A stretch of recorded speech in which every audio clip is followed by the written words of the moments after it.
Dear friends, welcome to this week's virtual Drasha. This week we have the incredible privilege to Parshas Chayei. It's a very special thing by Bar Mitzvah Parsha. And in this Parsha, of course, the Parsha itself opens up with the death of the matriarch, the death of Sarah Imenu. And the Torah tells us, Vayu Chayei Sarah, these are the years of Sarah Imenu's life, 100 years, 20 years, 7 years. And then, of course, the Torah goes into incredible detail regarding Avram Avinu's purchase of Maras HaMachpelah in Hebron from Ephron Achiti, which then serves as the burial place, the eternal burial place to this very day of our Avos and Imos, of our matriarchs and patriarchs. And it's interesting to note that the dominant theme of the parsha, or even if it's not the dominant theme, but at least the initial theme of the parsha is the death of Sarah Imenu, right? That's the essence of the parsha. Avram Avinu, again, having to handle a little bit with Ephron Achiti, wasn't really a sincere gift, wanted to give it as a gift, he didn't really mean it. Avram Avinu wants to acquire it, not as a gift, but wants to acquire it through investment. But what's interesting to note is that a parsha about Sarah Imenu's death begins with Vayu Chayei Sarah. Fascinating, no? In other words, you wouldn't have expected the parsha to open up.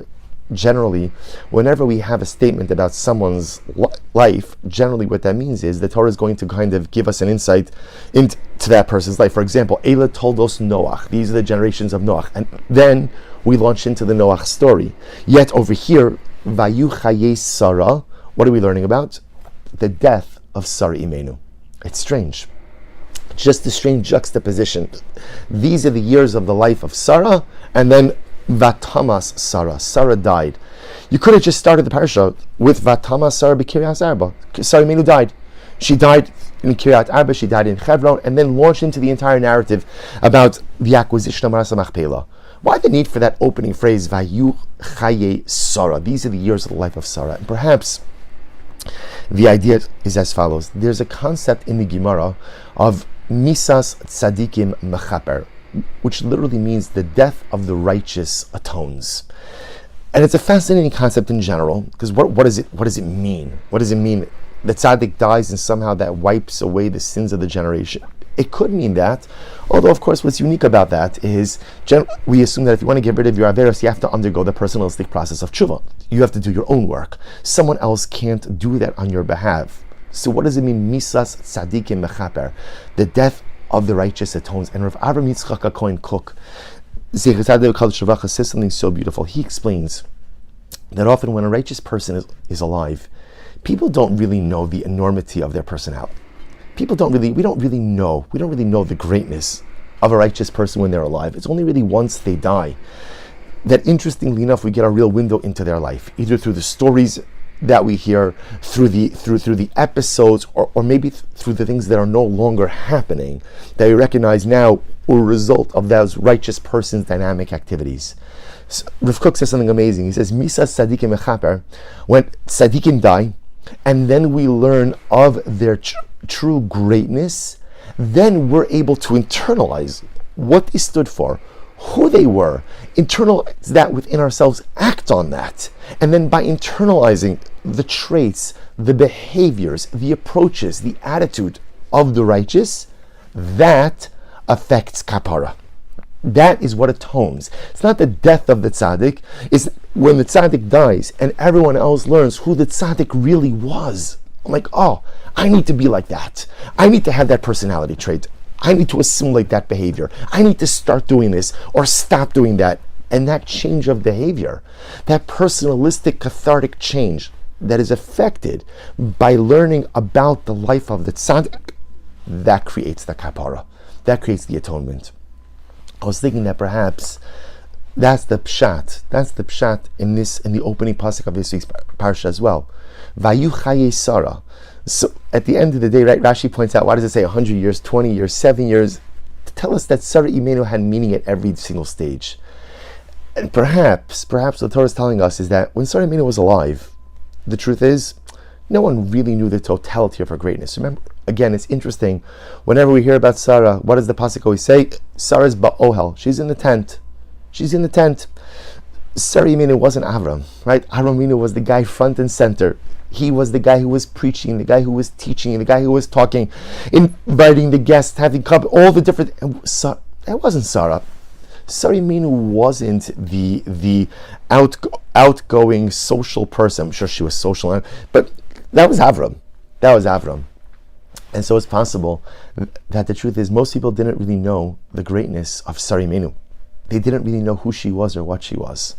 So when did her ultimate greatness come out? Only when she died. Misas Tzaddikim mechaper. It's only when the tzaddik dies that everyone else gets an incredible insight. And in fact, again, what does the pasuk say?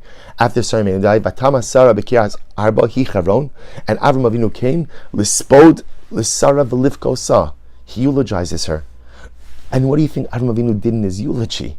So in Pashtus, he told the world, let me tell you who Sarah was. None of you know her. Because Sarah Imeinu wasn't me. Sarah Imeinu wasn't the person always out there in front of everyone. She wasn't the spokesman of monotheism in the world. But let me tell you who Sarah was. And only once she died did the world really discover the greatness of her life. And perhaps that's why the parasha begins, Vayu Chayei Sarah. These are if you want to really know now about who Sarah Imeinu was, that only came out when? Vatama Sarah, when Sarah Imeinu died. And I think that there's a number of lessons to be learned from this, just on a personal level.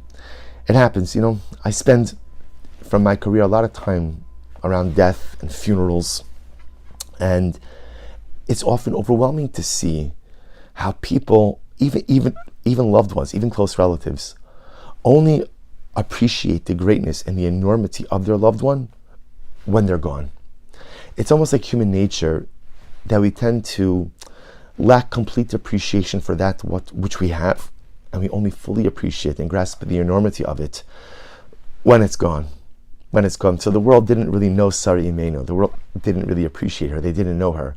Only after Vatama Sarah, then Vayu Chayei Sarah. In our personal lives, how much we kind of have to take a step back and take stock of our loved ones. And if a person is privileged to have parents, appreciate them. They're imperfect. They don't. Okay, appreciate them for who they are. Sin is zocha to have a spouse. No marriage is perfect, but love the one you have and appreciate him or her, and recognize that you have the privilege not to have to be alone in this world. If a person has children, a person has friends, whatever relationship you have, we tend not to fully appreciate the relationships that we possess until, unfortunately, we lose them. The world didn't appreciate or really know Sarah Imeinu until after she passed away. Vayu Chayei Sarah really only comes after Vatamas Sarah. It's a call to action in our relationships, to really go out of our way to appreciate the people in our lives, our friends and our family, those who enrich our lives, those who stand by our side in times of good and times of challenge. Take the time to take stock of your relationships. Make sure that you're appreciating your loved ones enough, and not just appreciating them in your heart and in your mind, but expressing that appreciation. And there's a second piece as well. I had the privilege last week to be in Eretz Yisrael with an incredible trip organized through the Orthodox Union, through the OU. Incredible Akar Satov to the leadership of the OU for making that trip possible. And we met, the trip was an overwhelming trip in general, and the truth is many parts of it I have not yet processed, even though now I've been back a week. But one of the incredible things is we met so many families of incredible people.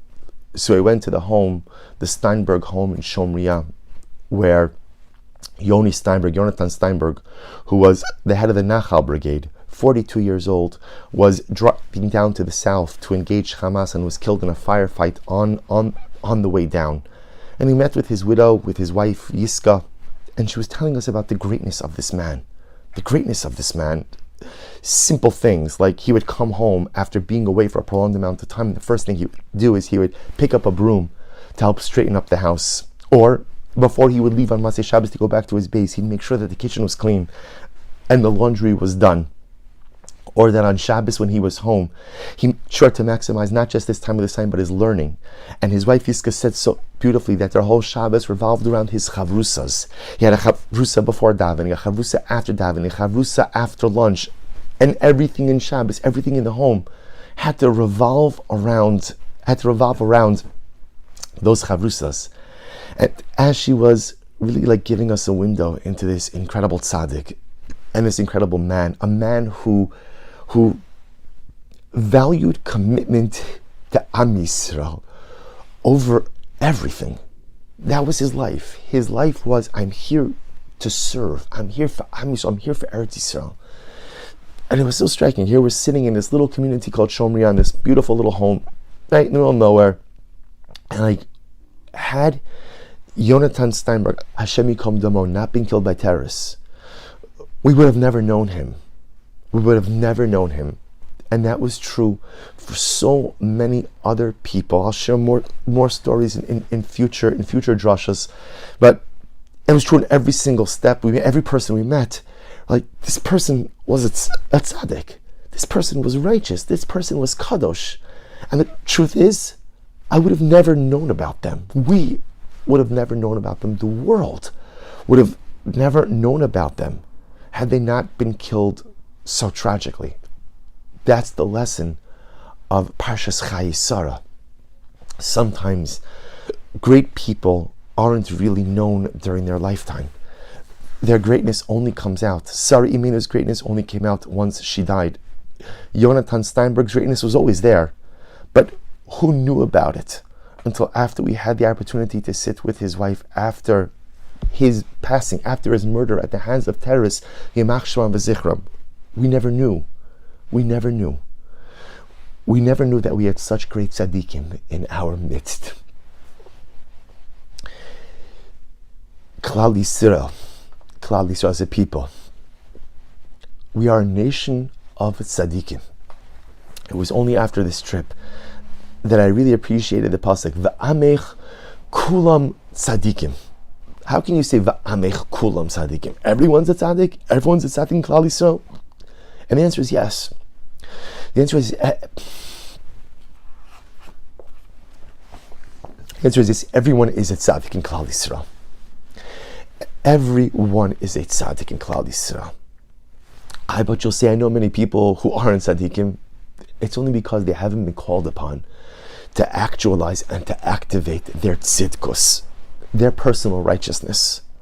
But if the situation demanded it, V'amech kulam tzaddikim. We are a nation of tzaddikim.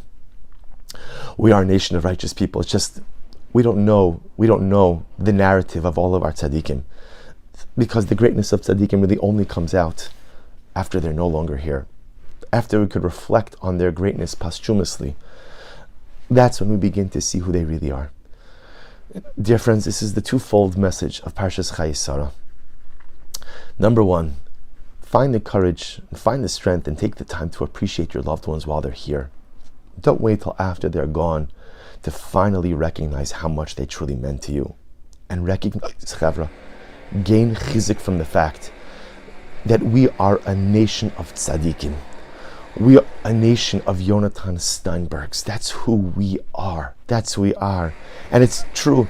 You're never going to know them. Most of them you're never going to know. Why? Because Misa Tzaddik Mechaper. Because the righteous often exist underneath the radar. And you won't know about them when they're no longer here. But we should gain an incredible chizuk, an incredible strength, knowing that we are a nation of tzaddikim. We are a nation of strong, of pious, of spiritual people. And when called upon to give to our nation, to even make the greatest sacrifice for our nation, we always respond with Hineni, we're here. We're here. V'amech kulam tzaddikim. May we zochem Eretz Hashem to appreciate our loved ones who are here with us in this world. And may we gain strength from knowing that the tzaddikim of Klal Yisrael continue to hold up our people, to hold up our nation, to hold up our land, and in reality, to hold up our world. Wishing everyone a good Erev Shabbos and a beautiful Shabbos Kodesh.